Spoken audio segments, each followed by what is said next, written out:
What's the most disappointing thing for a man at Christmas? Ooh. It's when he gets a sweater, but he's hoping for a screamer or a moaner. Sorry. Okay, so coming in at my number 5 is the 2015 horror movie, sort of comedy horror, that is Krampus. Now, to me, that is... Deutsche. It's a German folklore. Naughty boys. Get whipped up in his sack. Yeah, but taken away. They don't get a lump of coal, do they? They get fucking slaughtered. That's right. Krampus. Was ist los? A bit more brutal than the English sort of English alternative. Yeah, what's England got as a well, if you're naughty, you just get a lump of coal in your stocking, don't you? Yeah. Then you're on the naughty nice list. In Germany... Maybe the Germany version works, but you'd be good when you would get your throat slit. Yeah. But Krampus, good stuff. yeah, Krampus, absolutely brilliant. Very, very Christmassy. Deep snow, Christmas house decorated, gingerbread men attacking folk. What more do you want from a Christmas film? Yeah. So that's my number 5. What's yours, Pablo? I'm going to go 2009. Jim Carrey again. A Christmas. No, have you done A Christmas Carol? I've already You've done A Christmas Carol. Sorry. Well, if great minds think alike. Yeah, we have got a couple of similarities, but what we wanted to try and do is unify and sort of separate a little bit. But what I've got as an alternative is Tim Allen's Santa Claus, or The Santa Claus, with a crooked E. Why? Because it's heartwarming. You've got a grumpy dad, a bit of a Scroogey dad. You don't believe in it, and then as a sort of punishment, but as a kindness as well at the same time. Guess what? You've just opted yourself to become the motherfucking Santa Claus. Yeah, you're gonna get a little bit weighty. You're gonna put on some. You're gonna get some white hair on your face, and you're gonna have to work really hard. To get delivering like Amazon or Deliveroo. Or you're gonna have a full sack. You're gonna have a full sack all year round. That's right. Really enjoyable. Definitely watch with your kids, especially after they find out that obviously, it ain't really the way it is. But it's a great film. Really good for nostalgia, and that's where it comes from. And that was '94. I need to rewatch it because I've only seen it once, and that was in the cinema when it first came out. So '94, Yeah, that's it, man. Yeah, many moons ago. So yeah, my number 5 was Krampus. Pablo's was The Santa Claus. Absolutely. Right, now, before we go on to number 4, what is the difference, Pablo, between Tiger Woods and Santa Claus? Oh, I don't know. Well, there's a few differences, but yeah, you tell me, Rick. Well, Santa was smart enough to stop at 3 hoes. Oh. Tiger Woods was ho after ho after ho. So, and he got caught. Yeah, well, Santa never does. In the worst way. That's right. So, anyway, number 4 for me is the 2004 classic, Polar Express. Polar Express. Now, to me, that was that was what sort of paved the way for Robert Zemeckis doing the 2009 Christmas Carol. Yeah. He owned that shit with his motion capture. Yeah, that's something else, isn't it? Yeah. That is really something else. You can go anywhere with that. Well, they do computer games and all that with it now, don't they? Yeah. Actors with the dots all over them. Yeah. And Tom Hanks doing multiple roles as well. Mr. Hanks. Mr. Hanks. Well, got a lot of time for Mr. Hanks. Absolutely. So yeah. As a matter of fact, I think if I'd accumulated the amount of hours, I'd say I've got years for Hanks. Yeah, as I have for quite a few of the actors I've mentioned. Yeah, I prefer Tom Hanks now than back in the 80s when he was doing films like Big. Well, I never found him I see what you're saying. He was entertaining, but he was never funny. Yeah, I think he's just a really lovable guy. Isn't he? Yeah. But so that's my number 4. Well, you got number 4, right? So I'm going to go a little bit in sequence from my number 5, and this is going back to my childhood. Number 4. Sorry, number 4. Yeah, that's what I mean. I'm going to go in sequence from my number 5. So number 5 for me was obviously the Santa Claus, but the only similarities really is in the title. But my number 4 is Santa Claus the movie, 1985. Classic. Dudley Gilmour. And for me, he's the one that stuck out of that film because he sort of led it, didn't he? Yeah, John Lithgow was the baddie. Bees. Oh yeah. Third Rock from the Sun. Ricochet. Yeah. And, Raising Caine. It's just, you know, you think you cast your mind back. You know, you're a kid. I would have probably still been over the pond in my homeland of the Netherlands. But yeah, you know, so it's got a really deep-rooted sort of soft spot for me, that film. And for that reason, Santa Claus the movie. Give me some of that. Give me some of that reindeer dust. Very good. Give me one of them candy canes. Makes you fly. Yeah, that's it. That's it. Make me fly, baby. Make me fly. Well, I tried it once, lacing a candy cane with LSD, but it just didn't end well. No, I thought I could fly. I ended up with 2 broken legs. I jumped off my roof. But anyway, right. Number 3. Now, before we go to number 3, why did the Grinch rob the liquor store, Pablo? Why did the Grinch rob the liquor? Because he was desperate for some Christmas spirits. When they're all on offer this year at your local retailer. Boozbuster. Right, anyway, my number 3 is a little known film with some little furry chappies called The Muppets from 1992. And that is The Muppets Christmas Carol. Now, I think we're in sync. My number 3 is also Muppets Christmas Carol. Absolutely. Now, I don't like The Muppets, but that film is amazing. It's probably because it's got... Yeah. My name is Michael Caine. My name is Michael Caine. Not a lot of people know that. No, I know I am. You're only supposed to blow off the bloody doors! I'm supposed to blow the bloody doors off. That's right. She was only 16. She was only 16! Absolutely brilliant. I love that guy, especially in Harry Brown. As a matter of fact, before I left that, it was on today, on this day. You know, what are we on, 4th of December? Yep. 4th of December, it was on today. Yeah, now, there's a lot of fucking great film. Conflict about people my age because the original in the cinema and on the VHS had the When Love Is Gone song in there, and it's been wiped from history since. They're making it in 4K, and apparently they're putting it back in because they found that they'd lost the original print for it. So now it is going back in. I tell you what, that's not a bad thing, is it? What an interesting happening, though. Well, but the reason they cut it out apparently was because the Muppets were off screen for 5 minutes or whatever, and they thought that kids would get bored. God forbid. Yeah. So that's. But for us, we like Michael Caine. Michael Caine. Or why? My name. Don't Michael Caine. We don't Michael Caine. I don't want to bury another Batman. But yeah, it's to me without that song. The end doesn't make sense because there was the When Love Is Gone song, and then at the end, the love we found. He started singing, didn't he? The love we found will carry with us, so we'll never be alone. As Michael Caine, I can't sing like Michael Caine, but anyway, that's a Cockney version of a song. Yeah, absolutely. So. You're only supposed to blow off the bloody doors.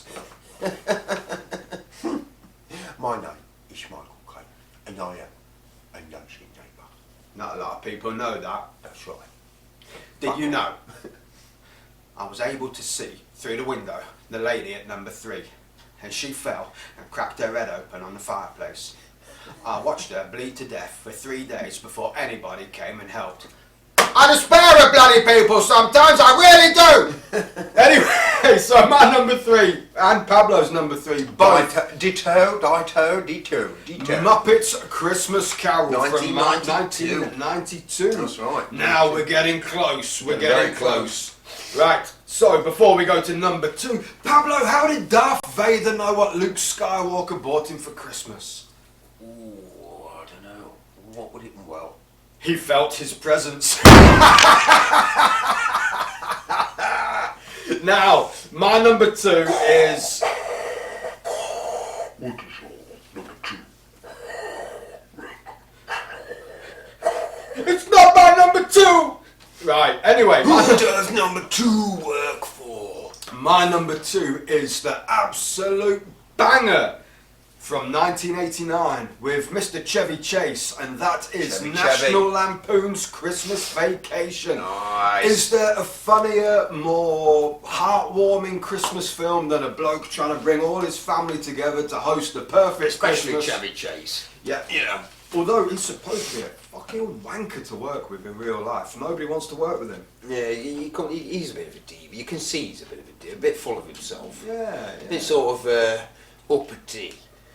But then, you know, it's a reputation as well, isn't it? And he's got this undertone of, so he's got arrogance in his character, hasn't he? Yeah. Because he's so resilient, and it just, you know, it's a bit like he's probably not acting as much as you think.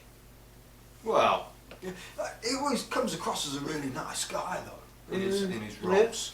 Yeah, but he's persistent, and he's committed, and I think he's only one notch down from Steven Seagal on the Hollywood hatred. Yeah. But yeah, apparently, I don't know the ins and outs of it, but yeah, nobody wants to work with him. My first memory of Chevy Chase is the Paul Simon song. Man walks down the street and... Oh yeah, yeah. Surrounded by sun. So National Lampoon's the absolute cornerstone of Christmas comedy, where he's putting that grease on the sledge and then he just boom, it's like a spark down that hill. He lights his house up like fucking God knows what, and you see his electric meter going through the roof. Absolute hilarity. Every scene sort of builds up to some absolute side-splitting fucking consequences. Really good. It's almost like a disaster movie, isn't it? Yeah, a disaster movie. It's like the Money Pit, but set at Christmas. Yeah. I think it's great. Anyway, well, that's the Tom Hanks, early doors Tom Hanks. Yeah. Again, really I found that a funny film. I just don't find him funny. It's a bit like Steve Martin. I don't find Steve Martin funny. I find the films he's in funny. Depends what film. But I think with Steve Martin, any script he's done. Well, it's Little Shop of Horrors, man, and Steve Martin is not. Anyway, let him know. Right, yeah, what's your number two? My number two is one that you have already mentioned, and it is Polar Express. Great film, love it. Go watch it. Yeah. We don't need to talk too much about it, really. No, because we've covered it. It's up there. It's up there for me. It's on my number two. With Mr. Tom Hanks. So anyway, before we go to number one, I don't know about you guys, but I remember lying in bed on Christmas Eve waiting for Santa to come. I remember. Yeah. Waiting for Santa to come. And then there was that awkward silence. He was getting dressed and fucking off after. What? I don't remember that bit. Must just be me then. Sorry. My number one anyway. Naughty Santa. Have a little bit more avocado. It's creamy and thick. Yes. It'll bring your memory banks right back there, Rick. Fill that shit up. That's right. Anyway, pass the covers. Pass the eggnog. Pass the covers. Chin to number one. Number one's coming up. Right, now, do you want to go first or shall I? I think I should go first because mine's a little bit of an unorthodox number one. Because I've actually got like a, you know, like, right, you can get, you know, when we talk, a slight reference to firearms, probably not really relative in the grand scheme of things, because Christmas, we don't really want to do anything that promotes any sort of unnecessary violent behaviour of any sort. But I've just been shat on by a fucking reindeer, so... This is it, wash that shit off. Yeah. But mine is a double barrel number one.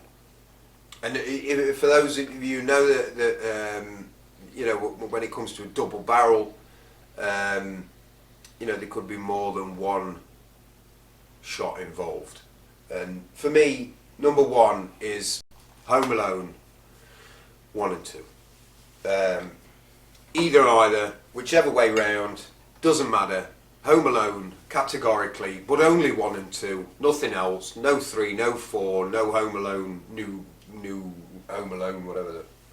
But Home Alone is its own entity. 1 and 2, Macaulay Culkin, the original cast, from 1 to 2, and that is my number one go-to movie for Christmas. See, I always look at number one as more of a Christmas film than number two, but number two sort of ramped it up a notch, the comedy and the sort of slapstick. Yeah. I thought number two was a lot funnier, the traps were more brutal. Yeah.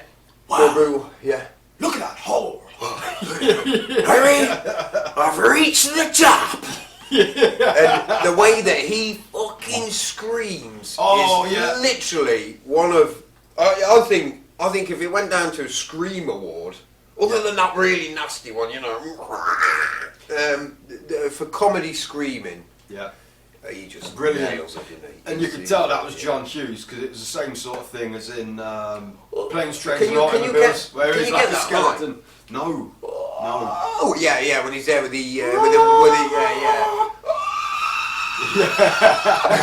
Just seeing as a skeleton. And he's still shaking like when he comes up. That's when the sound of a tool chest. Brilliant. Yeah, and then he cracks his nose back and he rubs his teeth. When Pesci he goes upside, does a handstand in the toilet and blows the top of his head off. Why are you dressed It's just. that was number one, wasn't it? This is what I mean. You see, number one, number two, both coming out at the same time. So it's not a single trigger shot. You're pressing both triggers at the same time. Yeah. Double barrel, boom, Home Alone, every day of the week. What you got number one? My number one, again, not really classed as a movie, but it's something that is very sentimental to me because on Christmas Eve as a kid, we all used to sit around and we'd always watch on Channel 4 The Snowman by Ricky and Pablos. Do you know what? I feel really, really sorry for Peter Orty who sang that song. Well, no, it's not that. It's the fact fucking Aled Jones came along and stole all the glory. Everybody thinks it's Aled Jones who sang that. No, Aled Jones sang the chart version or the song that you hear on. No, you want the original one from the animation. That was Peter Orty. Yeah. Sounded exactly the fucking same, but Aled Jones. I didn't know the difference. I thought it was Aled Jones in the Snowman, but it wasn't. It was Peter Orty. I don't know. I think everybody's voice is different. And I think you can tell if you really listen. I bet, but then it's a kick in the fucking balls for that lad, isn't it? He sounds just like me, literally. And he's taking all the credit for this shit. Yeah. But to me, the Snowman captures the absolute innocence of childhood. Yeah, there is an essence there, isn't there? The magic. You are that kid. Yeah. You are waiting for that snow to fall. You are waiting to build that snowman. And could you imagine if that snowman came alive and you went through the air wild ride and met Santa with it? Yeah, absolutely. At a party. Mm-hmm. And then off home and then he melted. There's a little bit of pain in the end as well, isn't there? Yeah. And I suppose Christmas comes with a bit of pain because you make some really nice memories from it. But I think all Raymond Briggs films have that sort of pain in them. I don't want to be too down because it's a Christmas show, this one, but When the Wind Blows, where they both die at the end, hair falling out with cancer and everything, it was quite... Yeah, in these times, fact of life. Grandpa as well, he died at the end, and it's just... I think he sort of incorporates life with death and the essence of feeling alive. They are handing hand on. That's all got to come to an end soon, sunshine. Soak it up. This is it. But so that was our top 10. We want to do some honourable mentions now. I want to say about... Yeah. I don't normally like chick flicks, but I love Love Actually. Love Actually is a great because film. Again, it's got I love Rick. Or as he's commonly known in Die Hard, Clay. Bill. Clay. Absolutely. Great film, great stories. How many storylines? 3, 4, 5 or so all mixed in, and they all it had Neeson in there, didn't it? Neeson, yeah. Emma Thompson. Yeah. Brilliant. I will tell you what's going to happen. Even had Mr. Bean in there, didn't it? Rowan Atkinson wrapping up the sweets. Yeah. Oh, I'm trying to just picture the front cover. Oh, it had loads, didn't it? There's loads in there. All really good stock. Yeah. Actors, great storyline, great film. Really lovely, really painful at the same time. Some really painful little moments in there as well. Martine McCutcheon and Hugh Grant. Oh yeah, Martine McCutcheon. This is my moment. This is my perfect moment. This is me moment. This is me perfect moment. Grant Mitchell. He hit me, Grant. Fuck up. Another one. Now again, it's can I get mine? I've got two more. Go on then. There's All Through the House, which is a gruesome slasher. Now, God, that's gruesome, but there's Christmas everywhere. Everywhere you look, there's people being murdered with candy canes and all sorts. Really good film, absolutely brilliant. Motherfucker with a candy cane. And what better way to say death? It's Christmas than by chopping somebody's dick off and stuffing it in their mouth. That's right. It's not eating candy cane. And again, one more honourable mention, which isn't strictly a Christmas film, but in the UK we look at it as a Christmas film because we don't celebrate Thanksgiving. That's right, Thanksgiving. Every third Thursday in November is Thanksgiving. Right. We want to be thankful for what we're giving. So we don't celebrate that. So, but to me and yourself, Planes, Trains and Automobiles. Yeah, that's right. John Candy. Boom. Yeah, it's a Christmas film. He's going home for Christmas. Film. Yeah. And Because we then don't celebrate Thanksgiving. yeah, and we got who have we got again? We've got your favourite guy that wasn't in Little Shop Horrors. Yeah. Steve Martin. I could have sworn he was. I think fucking Rick Moranis. Yeah, Rick Moranis is in it. Yeah, I can't remember Steve Martin. He played being in it. Seymour. Seymour. I haven't seen that for fucking years. He's But in- anyway, yeah. So give us your honourable. I'm gonna get- I've had too much egg. No. yeah, I'm going to give the Grinch Who Stole Christmas, Jim Carrey. Really good film, 2000. Because it's Jim Carrey. Who can physically pull that off in the reel? That sort of character. It's got to be Jim Carrey. That's one of my honourable mentions. Jack Frost. Oh yeah. Jack Frost, Michael Keaton. you know, as you mentioned, and I'm totally in agreement with you. You could watch it as a non-parent, as an individual, and probably think, that's a bit shit. But when you have kids, the whole thing changes, man. Everything changes. Your world changes. So that's why for me, Jack Frost is definitely one of those. And it had the song at the end as well, which I fucking love now, called Yeah, but it's also got A Father's Love by Bob Carlyle. But when I watched it again as a dad, you relate more to it, and then it's like... I've got Krampus as well. You know, we've also got, what else we got? We haven't mentioned the Grinch Who Stole Christmas. Yeah, they're all on here. Yeah. We've got some good ones, and you've actually got the mega list, haven't you? The super mega list. I think we've been spewing it all down there, and just trying to make sure that we try to capture as much sort of genre as possible. Yeah, I think variation, and then a little bit about personal selves. Yeah, I think we've got everything.